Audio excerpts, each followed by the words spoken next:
आणि व्याधीमुक्तीमध्ये कोरोना मुक्ती असा आपला आजचा विषय आहे. आणि विषयाची सुरुवात आपण स्वामीजींना कृतज्ञतापूर्वक स्मरण करून आणि विश्व कल्याण प्रार्थना करून सुरुवात करूया. कारण गीता जी आहे ती विश्वमान्य आहे आणि कोरोना व्याधी विश्वव्यापी आहे. म्हणून आपल्याला प्रार्थना विश्वकल्याणाचीच या ठिकाणी करायला पाहिजे. कुठलीही व्याधी, इतकंच नाही तर जीवनात आपल्या येणारं कुठलंही दुःखदायक प्रसंग, पीडादायक म्हणजे आजारपणाचा पीडादायक, परंतु आपल्याला ऍक्सिडेंट होतो, आपल्या मनाविरुद्ध होतो, अपयश येते, सगळ्या गोष्टी आहेत ना, सगळ्या प्रसंग आणि ह्या सगळ्या प्रसंगांचा संबंध आपल्या मनाशी म्हणजे माणसाच्या वर्तनाशी, आवडीनिवडीशी, सवयी यांची आहे. आणि म्हणून ह्यावर उपाय जो असतो तो सुद्धा मनापाशीच असतो. हे एक बेसिक स्टेटमेंट आपण केलेलं आहे. ह्याच्याबद्दलच आपण हा सगळा पाठ घेणार आहोत. आपण म्हणजे कोण असतो? तर आपल्याला मन आहे, पण ते दिसत नाही. आपल्याला आत्मा आहे आणि मन आणि आत्मामध्ये अगदी थोडक्यात फरक सांगायचा म्हटला तर मनाचं अविकारी, मनाचं शुद्ध स्वरूप म्हणजे आत्मा आहे. आणि आपल्याला प्रकट असणारं असं शरीर पण आहे. ह्या सगळ्या तीन मिळून गोष्टी आपण बनलेलो आहोत. आणि ह्या सगळ्याचा मूलभूत अभ्यास आणि या संबंधित आवश्यक ते सगळं मार्गदर्शन भगवद्गीतेत आहे. विषय हा खूप मोठा आहे, पण आपण वेळेची मर्यादा राखून तो सूत्ररूपाने पाहणार आहोत. कृपया सगळ्यांनी पूर्ण लक्ष देऊन, अवधान देऊन सहकार्य करावं, म्हणजे हा विषय समजायला सोपा जाईल. ही जी कोरोना महामारी गेले जवळजवळ 1.25 वर्ष विश्वाला व्यापून राहिलेली आहे, त्या कोरोना महामारीला बरं करण्यासाठी अजूनही डॉक्टरांकडे कुठलंही औषध नाही.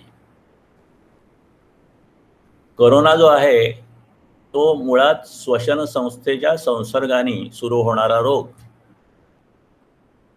कोरोनावर तर औषध नाहीच आहे, पण सर्दीवर सुद्धा औषध नाहीये. म्हणजे अगदी प्राथमिक रोग म्हणतात ना, सर्दी औषध घेतलं तर 1 आठवड्यात बरे होते आणि नाही घेतलं तर 7 दिवसात बरी होते.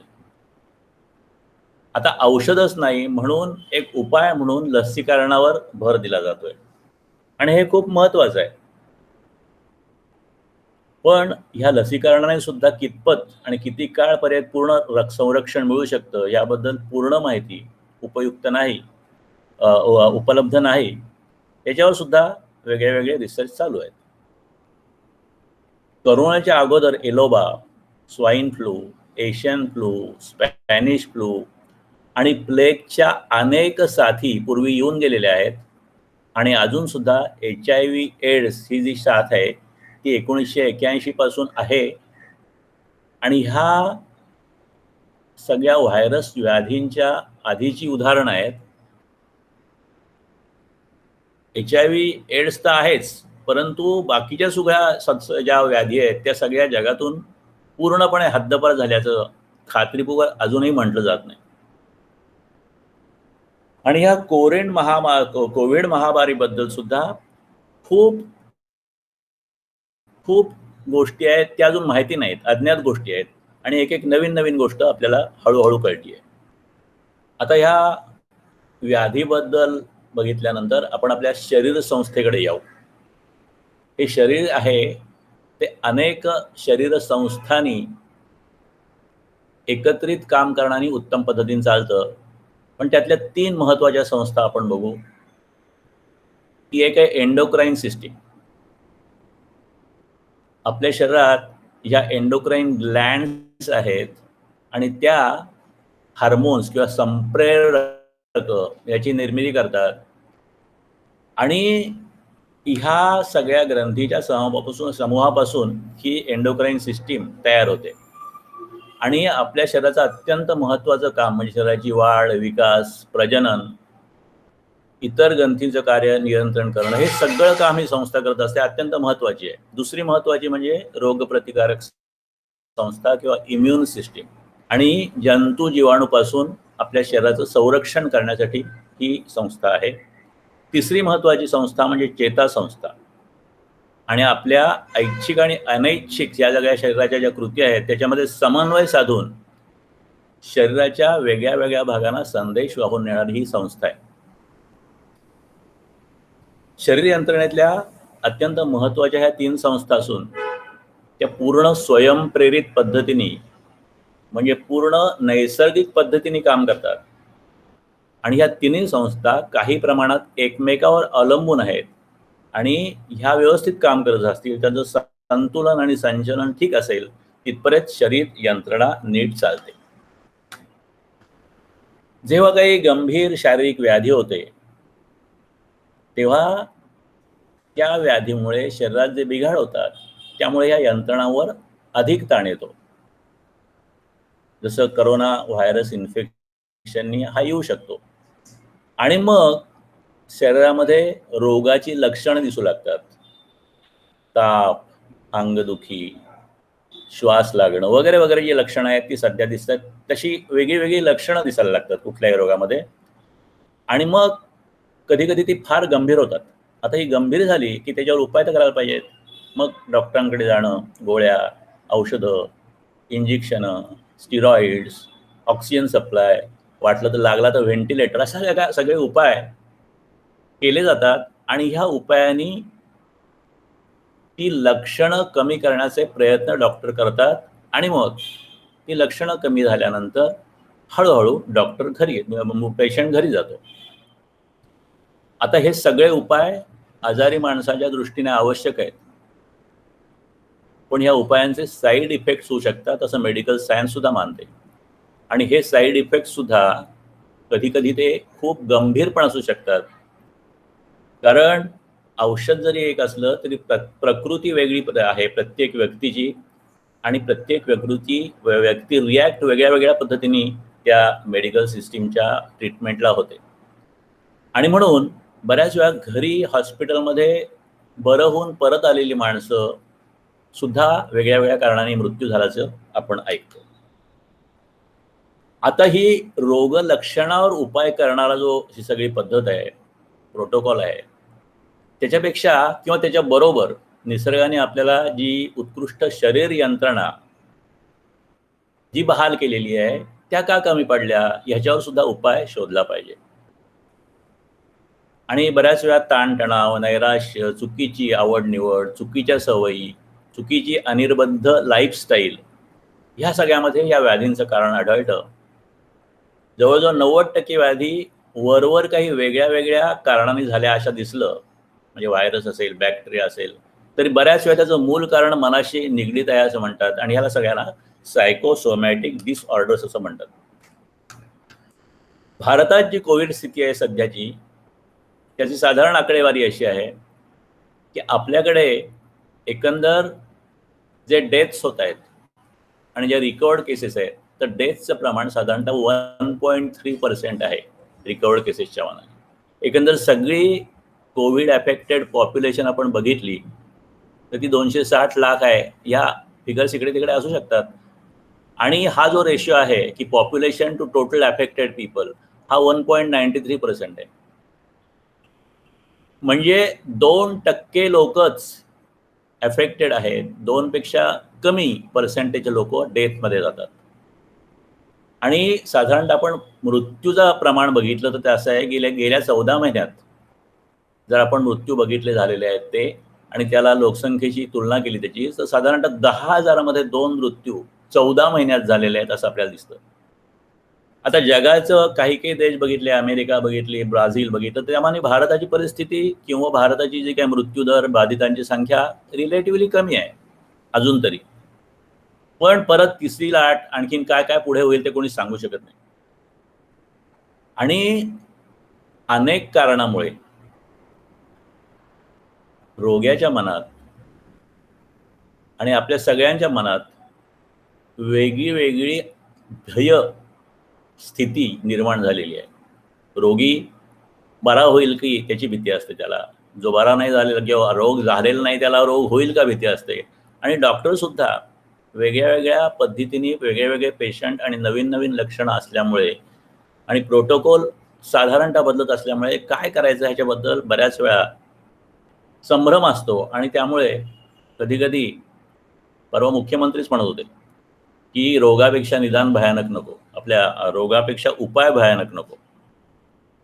आणि हे सगळं जे आहे त्या कोरोनावर आपण काही काळाने तथाकथित मात करू शकलो तर ह्यापुढे दुसरे अधिक घातक असलेले व्हायरस येणार नाहीत असं गॅरंटीनी सांगता येत नाही. ते येण्याची शक्यता आहे असंच गृहीत धरावं लागेल. आणि म्हणून वरवरचे उपाय किंवा मलमपट्टी न करता मुळात आरोग्य सुधारण्याचा उपाय करणं, निरोगी सर्व कल्याणकारी जीवन पद्धती निर्माण करणं हा त्यावरचा उपाय आहे. निसर्गाने माणसाला कुठल्याही व्याधीचा मुकाबला करणारी शरीर यंत्रणा बहाल केली आहे. त्यातल्या महत्त्वाच्या यंत्रणा ज्या आहेत त्या निसर्ग नियमाप्रमाणे स्वयंचलित आहेत, प्रत्येकाच्या प्रकृतीप्रमाणे काम करणाऱ्या आहेत, स्वयंपूर्ण आहेत. आणि ह्या स्वयंपूर्ण नैसर्गिक पद्धतीने काम करणाऱ्या ज्या यंत्रणा आहेत त्यांचं कार्य आपल्याला समजून घ्यायचं असेल तर आपल्याला निसर्ग आणि त्याचे नियम आणि निसर्गाची कार्यपद्धती सुद्धा समजून घेतली पाहिजे. आणि त्याप्रमाणे त्याला अनुकूल अशी नवीन लाईफस्टाईल विकसित करण्यासाठी सर्वांगीण प्रयत्न केले पाहिजेत. हा मूळ उपाय आहे, ह्याचा अभ्यास झाला पाहिजे. आणि हा अभ्यास वेद, उपनिषद आणि ब्रह्मसूत्र यांचं सार असलेल्या गीतेने हजारो वर्षापूर्वी केलेला आहे. त्याची तर्कशुद्ध शास्त्रशुद्ध मांडणी केलेली आहे. आणि म्हणून करोना काय किंवा कुठली व्याधी काय आणि गीता ह्याचा संबंध पाहण्याचा आपण प्रयत्न करतोय या विवेचनाच्या माध्यमातून. आणि त्यासाठी प्रथम स्वास्थ्य किंवा आरोग्य जे आपल्याला साध्य करायचं आहे ते काय हे बघूया. जागतिक आरोग्य संघटनेनी, वर्ल्ड हेल्थ ऑर्गनायझेशननी, हुनी आरोग्याची व्याख्या केलेली आहे. आरोग्य म्हणजे केवळ रोगांचा अभाव नसून ती एक शारीरिक, मानसिक, सामाजिक आणि आध्यात्मिक समतोलाची अवस्था आहे. शारीरिक, मानसिक, सामाजिक आणि आध्यात्मिक आरोग्य म्हणजे पूर्णता. आणि संस्कृतमध्ये स्वास्थ्य आरोग्याला हा एक वेगळाच पण समर्पक शब्द आहे. आणि त्याची व्याख्या अशी आहे, स्वतःमध्ये स्थित होणं म्हणजे स्वास्थ्य, स्वतःमध्ये स्थित होणं म्हणजे स्वास्थ्य, स्वरूपामध्ये अवस्था नसणं म्हणजे खरी स्वस्थता. स्वत्व ज्याला गवसलं त्यांनी स्वतःची नीट ओळख करून घेतली आणि अशा माणसाला खरं स्वास्थ्य किंवा खरं आरोग्य लाभतं. आणि स्वतःची खरी ओळख करून घेण्यासाठी आपल्याला गीतेची शिकवण उपयुक्त आहे. जसं वैयक्तिक व्यक्तीचं स्वास्थ्य असतं तसं अनेक व्यक्तींनी जो समाज बनतो त्या समाजाचं सुद्धा स्वास्थ्य आहे, सामाजिक स्वास्थ्य आहे. आणि सामाजिक प्रकृती किंवा सामाजिक स्वास्थ्य नसलं तर त्या अस्वास्थ्याचे परिणाम नकळत व्यक्तीपणे होतात आणि त्याच्यामुळे सुद्धा वेगळे आजार येतात. आता सध्या आपण जर का एकंदर समाजाचं स्वास्थ्य बघितलं किंवा त्याचं व्हॅल्युएशन करायचं बघितलं तर समान संधीचा अभाव, पिळवणुकीची भावना, ज्ञानाची कदर नाही, सामाजिक आणि प्रसार माध्यमातून भय वाढवणाऱ्या प्रचाराचा मारा आहे, गलिच्छ राजकारण चालू आहे, परस्परामधील अविश्वास आणि संशय, अतिस्वार्थ, हव्यास, नैतिकतेचा बऱ्याच ठिकाणी अभाव. आणि ही सगळी जी लक्षणं आहेत सध्या आपल्या समाजात दिसणारी ती सामाजिक प्रकृती बिघडण्याची लक्षणं आहेत.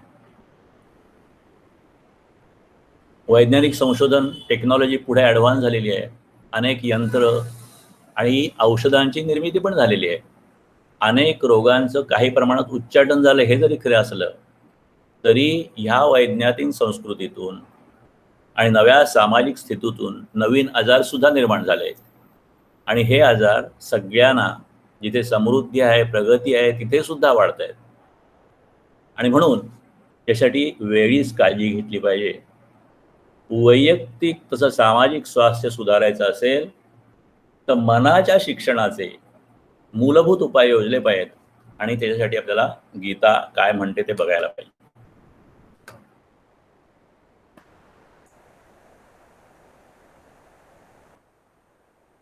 जीवनात आपल्याला शेवटपर्यंत काही ना काहीतरी कर्म करायला लागतं, उत्कृष्ट करावं.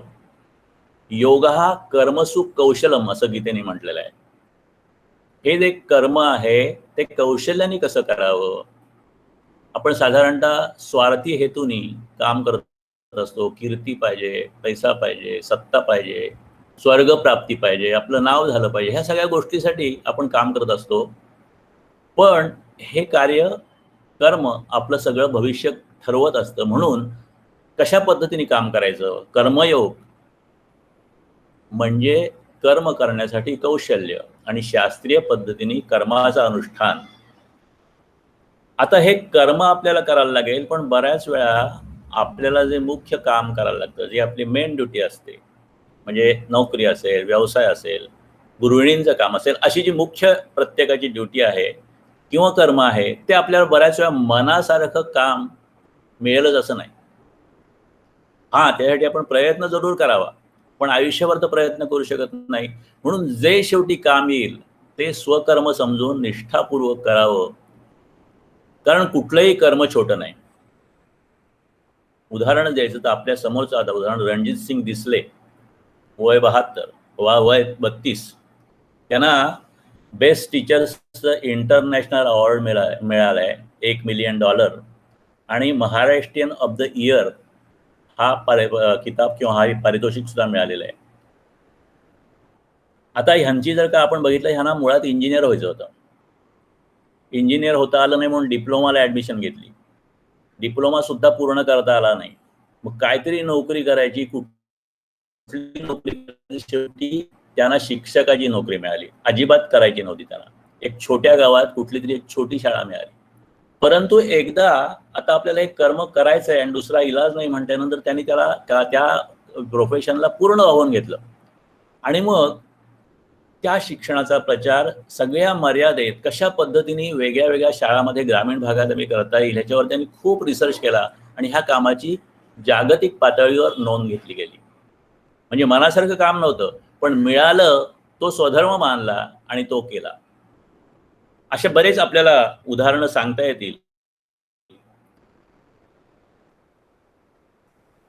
शेवटी आपल्याला जे करायचंय, कर्माचे अधिष्ठान पाहिजे. त्याला यज्ञ, दान, तप असं म्हटलेलं आहे आणि जीवनात त्याची आवश्यकता आहे गीतेने सांगितलेली. ती काय आवश्यकता आहे? त्याचं साधं कारण असं की या जगात पहिला संबंध त्या जीवाचा त्याच्या शरीराशी, स्वतःच्या शरीराशी होतो.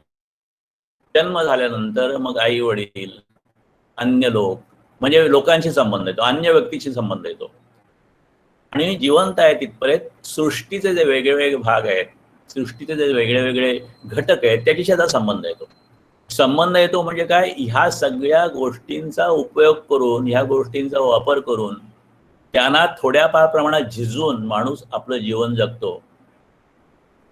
आणि मग ही ज्याची जी क्षती होते, हे जे आपण त्यांच्याकडून घेतो, त्याचं पूर्ती करण्यासाठी गीतेने तपदान आणि यज्ञ हा कार्यक्रम सांगितलेला आहे. आपलं जे शरीर आहे, त्या शरीराला कष्ट पडतात कर्मामध्ये, परंतु त्या कष्टाने शरीराची सेवा होते, शरीर शुद्धी होते. कारण कर्म नाही केलं, चांगलं कर्म नाही केलं, चांगल्या पद्धतीने आपण जर का मेहनत नाही केली, तर शरीराची सेवा होत नाही. म्हणून तप म्हणजे शरीर शुद्धी आहे. दान म्हणजे मानव सेवा आहे. इतरांकडून आपण घेतो, मग इतरांना काहीतरी द्यायला पाहिजे. पैशाच्या स्वरूपाने, विद्येच्या स्वरूपाने, कुठल्याही वेळेच्या स्वरूपाने, ते दान म्हणजे मानव सेवा आहे. आणि मग सृष्टीकडून आपण जे अनेक घेतो, तो सृष्टीची शुद्धी, निसर्गाची शुद्धी करण्यासाठी यज्ञ अशी संकल्पना मूळ आपल्याकडे योजलेली आहे. आणि म्हणून ह्या गोष्टी खूप आवश्यक आहेत. आता ह्या सगळ्यासाठी कर्म करायचं, ते कर्माचं स्तर किंवा कर्माची जी क्वालिटी आहे ती अधिकाधिक चांगली कशी करायची, हे पण आपल्याला भगवद्गीता सांगते. पहिले 6 जे अध्याय आहेत ते कर्मयोगाचे अध्याय आहेत असं म्हटलं जातं. आणि गीतेची सुरुवातच झालेली आहे ती अर्जुनाला, तू युद्ध कर्म कर, तुझं नियत कर्म कर, स्वधर्म कर असं सांगताना झालेली आहे. पण ह्या गीतेतलं कर्म म्हणजे कसं कर्म आहे, तर संकल्प करून त्या संकल्पाच्या सिद्धीच्या इच्छेने केलेलं कर्तव्य कर्म योग्य कर्म त्यालाच कर्म म्हटलंय. आणि कर्म म्हणजे बाहेरून दिसणारी स्वतःच्या कर्तव्याची किंवा स्वधर्माची स्थूल क्रिया असं म्हटलेलं आहे. पण ह्यामध्ये फळाची अपेक्षा असू शकते. म्हणजे कर्म जे आहे ते कर्तव्य कर्म आहे. इतर सगळी कार्य आहेत, म्हणजे उठणं, बसणं, झोपणं, जेवणं, ही कर्म इथे अपेक्षित नाहीत. परंतु ह्या म्हणजे ती कर्मच आहे, काही ठिकाणी त्यांना कर्म म्हटलं जातं. परंतु विनोबाजी असं म्हणतात की गीतेतलं कर्म म्हणजे कर्तव्य कर्म. आता ह्या कर्माला जर का पुढे करायचं असेल, आपल्याला उच्च ठिकाणी द्यायचं असेल, तर पुढच्या गोष्टी कर्माची प्रगती विकर्मामध्ये व्हायला पाहिजे.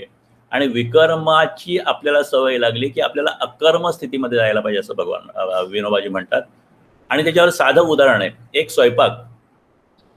स्वयंपाक करणं. आता आचार्यांनी केलेला स्वयंपाक आहे, अत्यंत प्रामाणिकपणे चांगला जरी केलेला असला, व्यवस्थित तरी केलेला असेल, तरी तो कशासाठी केलेला असतो? त्याला मिळणाऱ्या मेहनतानासाठी केलेला असतो. म्हणजे ऑनेस्ट ड्युटी आहे, सिन्सिअर वर्क आहे, सिन्सिअर ड्युटी आहे, परंतु तिथे फळाची अपेक्षा आहे. आता विकर्म म्हणजे काय? हे स्वयंपाकाचं कर्म जेव्हा गृहिणी करतात आपल्या घरातल्या लोकांसाठी, तेव्हा त्याच्यामध्ये एकाग्रता असते, मन ओतून केलेलं असतं. इथे काही पैशाची अपेक्षा नसते, थोडीफार कौतुकाची अपेक्षा असू शकते. परंतु ह्या कर्माचा स्तर हा पुढे का गेला, तर त्याच्यामध्ये एकाग्रता आहे, मन ओतून केलेलं आहे. आणि तिथे रिलेटिव्हली कमी अपेक्षा आहे. आता त्याच्या पुढची स्थिती ही विकर्म जर का कायम आपण करायला लागलो, तर मग पुढे फळाची इच्छा नाही, फळ मिळावं असा संकल्प सुद्धा नाही. अशी अकर्म स्थिती कधी प्राप्त होते की हा स्वयंपाक केलेला आहे,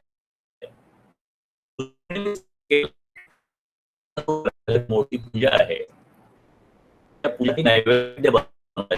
मग त्या दिवशी विशेष कष्ट घेऊन, पहाटे उठून, शुचिर्भूत उठून देवासाठी जो केलेला नैवेद्य असतो ना, तो अकर्म स्थिती तुम्हाला देऊ शकतो. थोडक्यात आपली इन्व्हॉल्वमेंट राहायला पाहिजे आणि आपल्या फळाची अपेक्षा कमी कमी होत गेली पाहिजे आणि ती शून्यावर आली पाहिजे. अशा पद्धतीने आपण जर का आपलं कर्म केलं, तर आपली चित्तशुद्धी घडते. आणि मग अशा पद्धतीने अकर्म स्थिती आपण प्राप्त केली आणि त्या स्थितीमध्ये दीर्घकाळ राहू शकलो, तर ती आत्मज्ञानाची स्थिती किंवा ती स्थितप्रज्ञाची स्थिती असं म्हटलेलं आहे. गीतेने पुढचा भाग जो सांगितलेला आहे तो भक्तियोग आहे.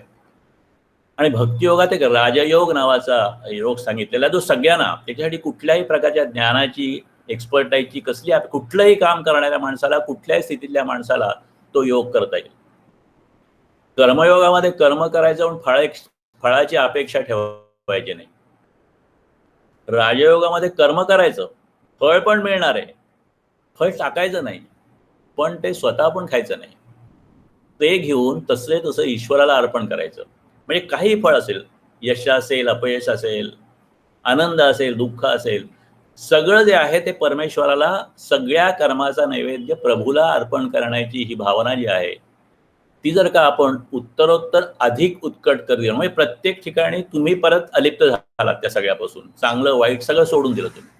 आणि मग साधनेमुळे आपलं साधं जीवन जरी असलं, सर्वसामान्य जीवन असलं, तरी ते सुंदर होतं, धन्य होतं.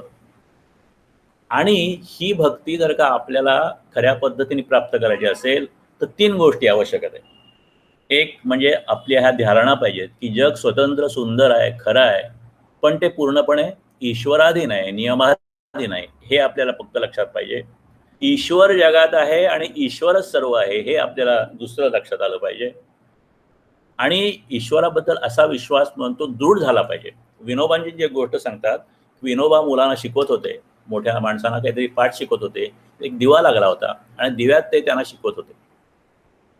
आता कोणीतरी विचारलं की देव तर दिसत नाही, हा दिवा दिसतोय, मग दिवा सत्य आहे का देव सत्य आहे?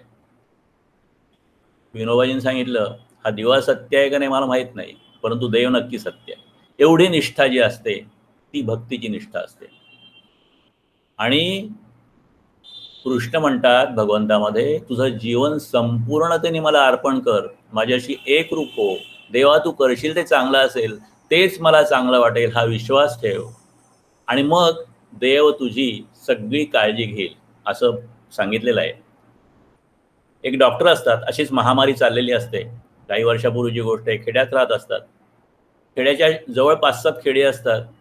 त्या डॉक्टरांचेच ते सगळे लोक असतात पेशंट. मोठी साथ आली, 6 महिने चालली. रोज हा डॉक्टर सकाळी लवकर उठतो, लोकांकडे जातो, आजारी माणसांची हे सगळं करतो, सेवा शुश्रूषा करतो, पैसे असतील तर घेतो, नाही तर अशा पद्धतीने सेवा कार्य चालू असतं. असं चालता चालता एक दिवशी रात्री 10-10:30 वाजता सेवा करून तो घरी येतो. घरी आल्यानंतर जेवण करून झोपतो.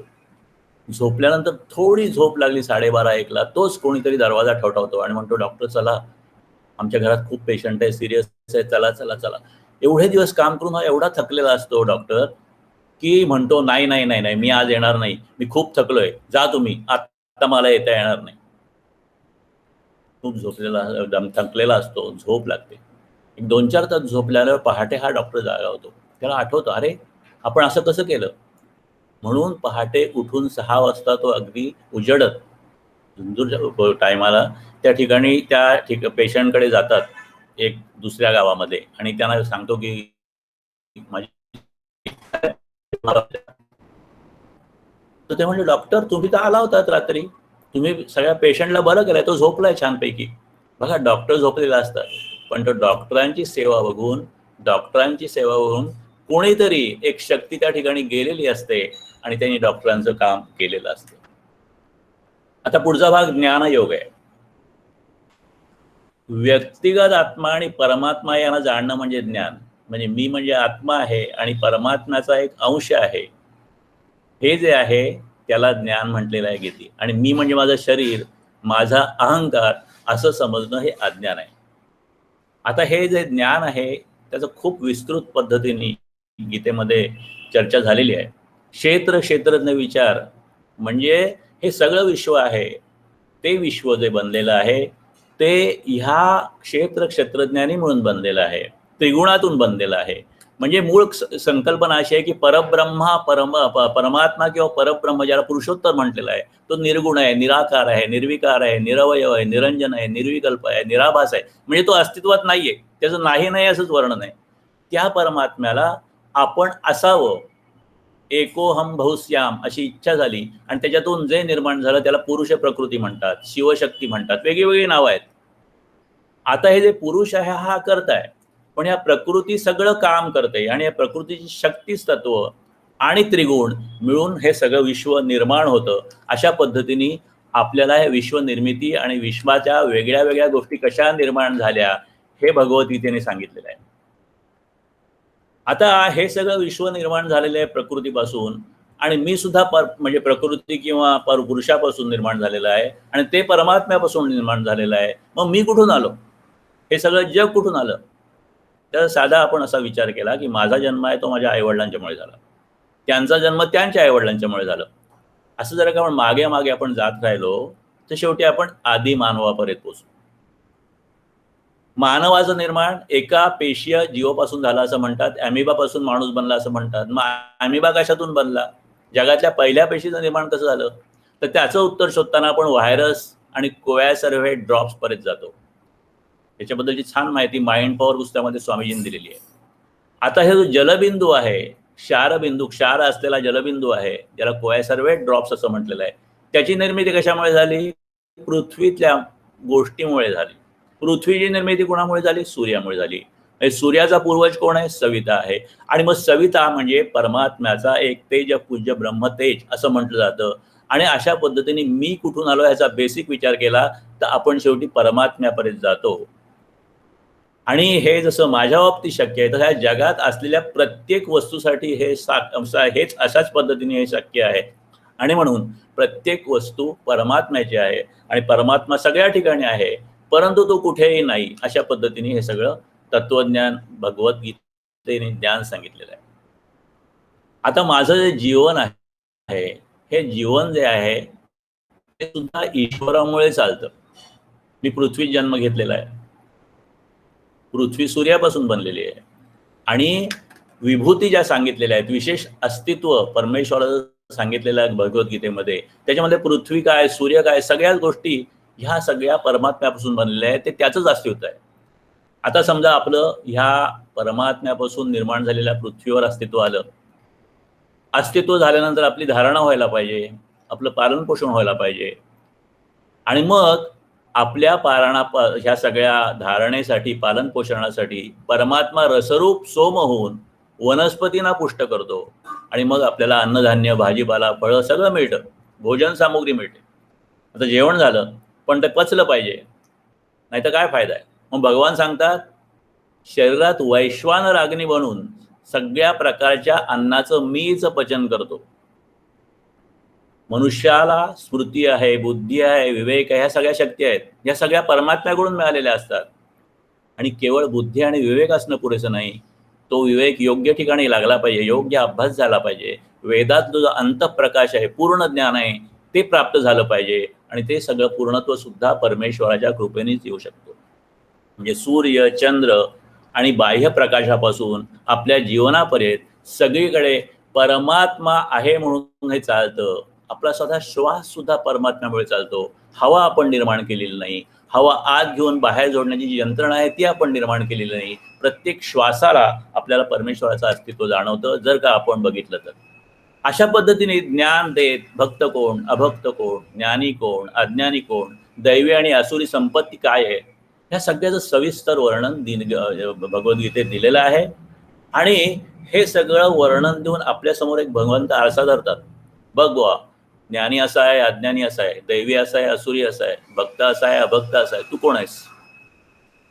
आणि मग त्या दर्शनाने ज्यांना सुधारण्याची, स्वविकासाची, उन्नतीची इच्छा आहे, त्यांच्यासाठी भगवंत अत्यंत स्पष्टपणे, कुठलाही संदिग्धपणा न ठेवता आपल्याला ज्ञान देतात.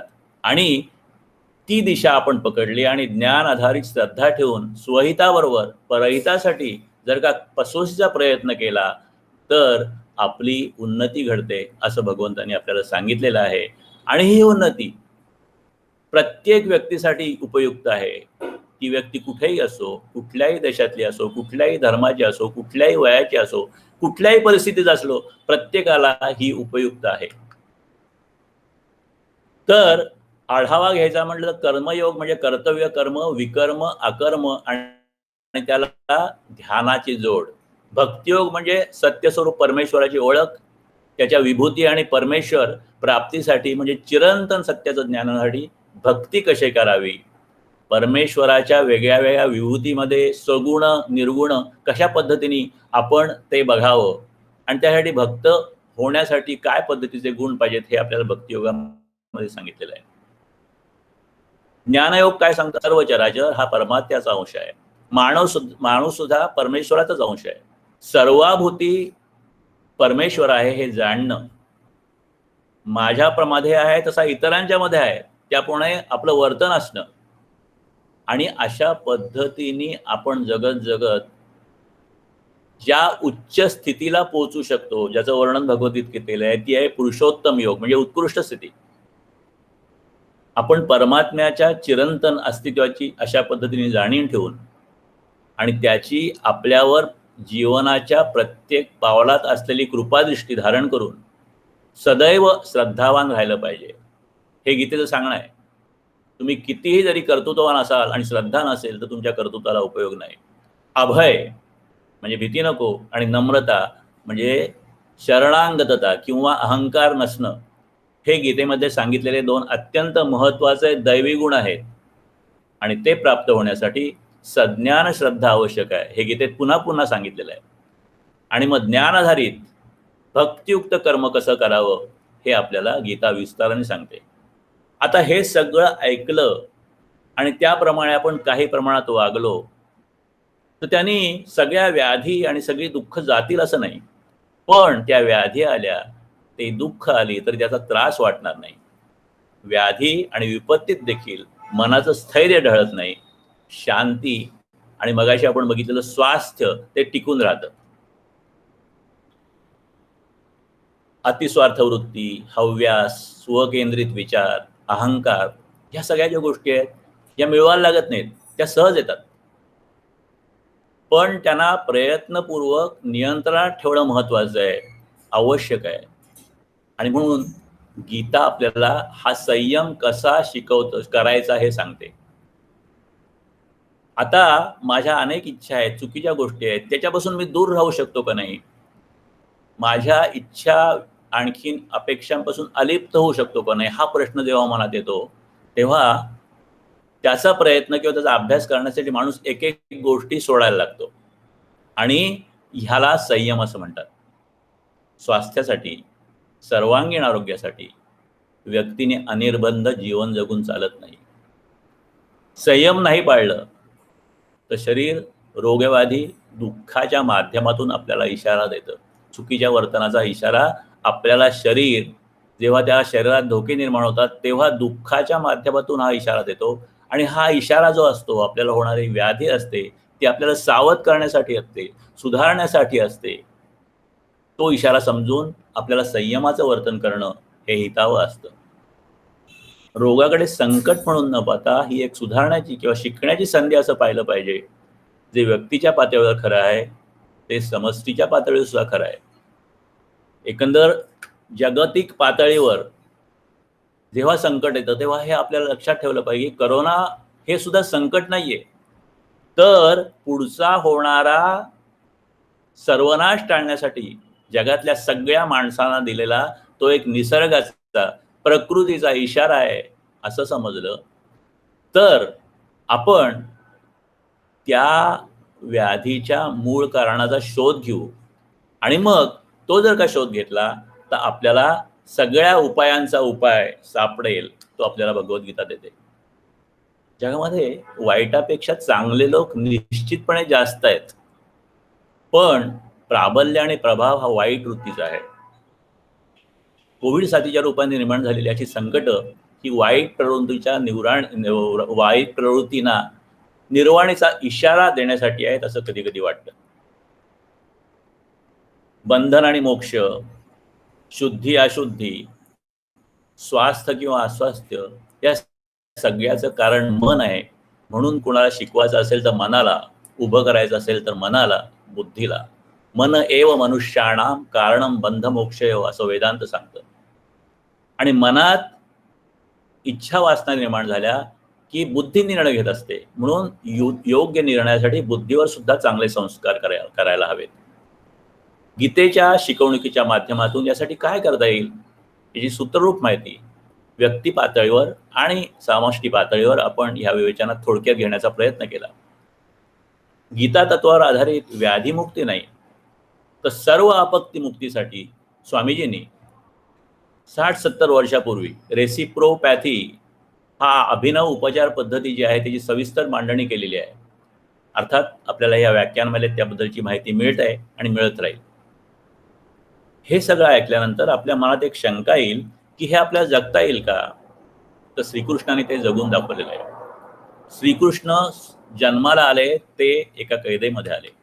लहानपणी त्यांचे अनेक हाल झाले, आईवडिलांपासून दूर राहिले, अनेक संकट आली, अनेक संकटांचा त्यांना सामना करायला लागला. त्या पद्धतीने त्यांचं बालपण तिथे काही वर्ष गेलं आणि नंतर त्यांना अचानक ते त्यांचं गोकुळ, त्यांचे सगळे मित्र मैत्रिणी, गोपी, राधा सगळं सोडायला लागलं. त्याच्यानंतर ते परत तिथे कधीच गेले नाही.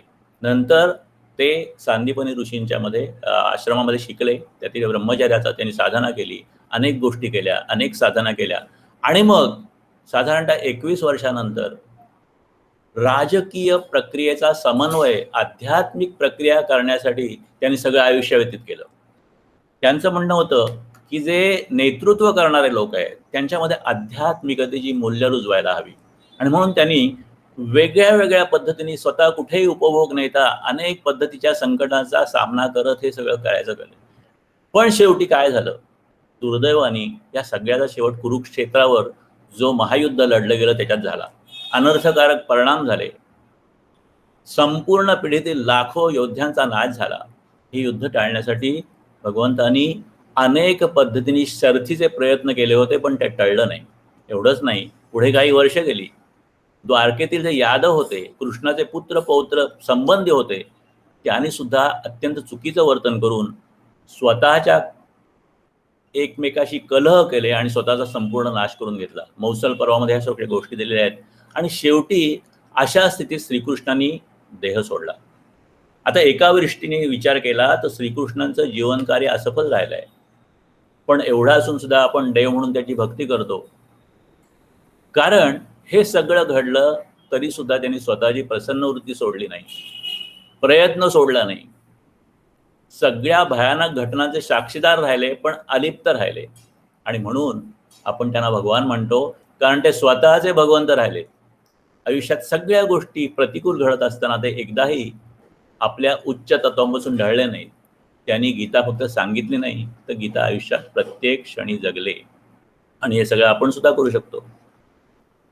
आपल्याला सुद्धा अपयशात, निराशेत चांगल्या पद्धतीने जगता येतं. एक मनुष्य म्हणून आपण यशस्वी जीवन जगतो का, हा आपण विचार करायला पाहिजे. आपण जीवन शुद्ध जाणीवेनं जगतो का बाह्य परिस्थितीच्या तालावर नाचतो, हा खरा प्रश्न आहे. ह्या एकमेव प्रश्नाचा जो यशस्वी मुकाबला करेल तो देखील देव होईल. त्याचा आदर्श श्रीकृष्णाने आपल्यासमोर जगून दाखवलेला आहे.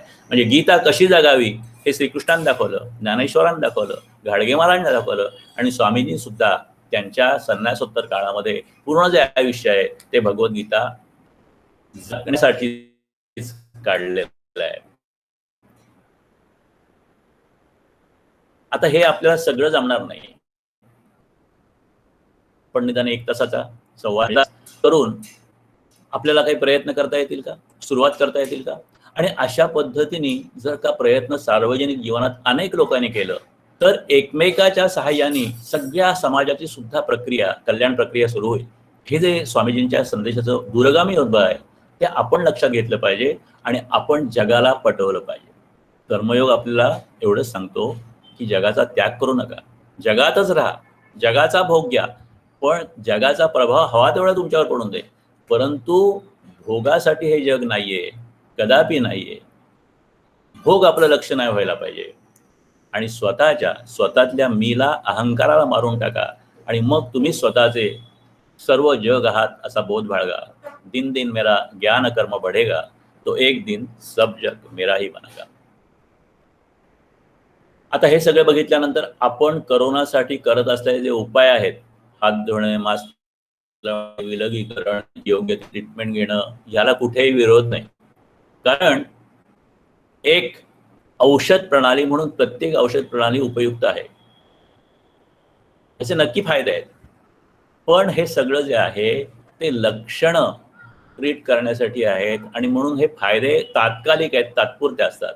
मूळ जो उपाय आहे तो आपल्या जीवन पद्धतीमध्ये स्वास्थ्यकारक बदल घडून आणायचा आहे.